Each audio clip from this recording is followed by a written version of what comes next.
गले लगने के बाद फिर भिड़े चिराग और पशुपति पारस। पीएम मोदी के दबाव में चाचा भतीजा आए थे साथ। परिवार की लड़ाई से मुश्किल में दिख रही है बीजेपी। चिराग पासवान और उनके चाचा पशुपति पारस के बीच चल रहा टकराव समाप्त नहीं होता दिख रहा है। बीजेपी की तमाम कोशिश भी सफल नहीं हो रही है। 18 जुलाई को जब दिल्ली में एनडीए की बैठक हुई तो उसमें एक पिक्चर सामने आई। चिराग पासवान ने अपने चाचा पशुपति पारस के जब पैर छुए तो पशुपति पारस ने भी चिराग को आशीर्वाद दिया और गले लगा लिया। चाचा भतीजा गले तो मिले लेकिन दोनों के दिल अभी तक नहीं मिल पाया और उनके बीच पहले के तरह टकराव बना हुआ है। ये भी कह सकते हैं कि टकराव अब तेज होता दिख रहा है। ये भी साफ हो गया है कि चाचा भतीजे के बीच दिल्ली में जो गले मिलने की जो तस्वीरें सामने आई थी वो पीएम मोदी के दबाव का नतीजा था। पीएम मोदी के दबाव में ही पशुपति पारस अपने भतीजे को आशीर्वाद दिए थे। इससे पहले चिराग पासवान ने साफ कर चुके हैं कि पशुपति पारस उनके चाचा है। इस हकीकत को कोई झुठला नहीं सकता और मेरे संस्कार है कि मैं अपने चाचा से आशीर्वाद लूँ। वो बड़े हैं इसलिए मैंने उनके पैर छुए।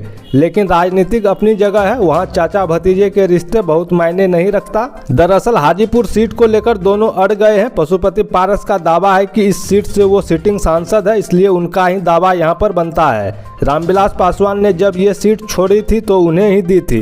दूसरी ओर चिराग पासवान का कहना है कि ये सीट उनके पिता की परंपरागत सीट थी और उनका बेटा होने के नाते इस सीट पर उनका अधिकार है। वो ही हाजीपुर सीट से चुनाव लड़ेंगे और इसे लेकर अब एक बार फिर चाचा भतीजे के बीच लड़ाई सड़क पर आते दिखाई दे रही है।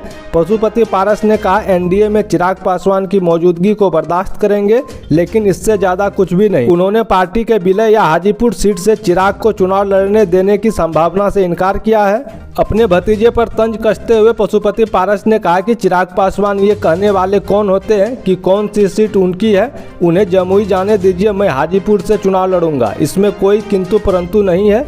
चिराग का हाजीपुर से चुनाव लड़ने का दावा निराधार है। मैं उन्हें सलाह देना चाहूँगा कि उन्हें अपने निर्वाचन क्षेत्र के लोगों को धोखा नहीं देना चाहिए और अपनी वर्तमान सीट से चुनाव लड़ना चाहिए। पारस ने चिराग के साथ मेल मिलाप और विलय से किसी भी संभावना से इनकार किया। उन्होंने कहा कि अब विलय का सवाल ही नहीं उठता।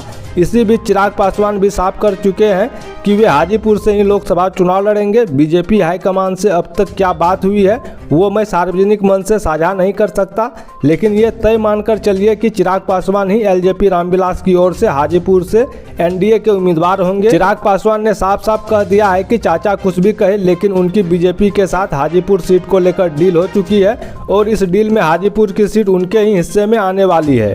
तो दोस्तों खबर कैसी लगी कमेंट में जरूर बताइएगा। तब तक के लिए धन्यवाद। जय हिंद, जय भारत।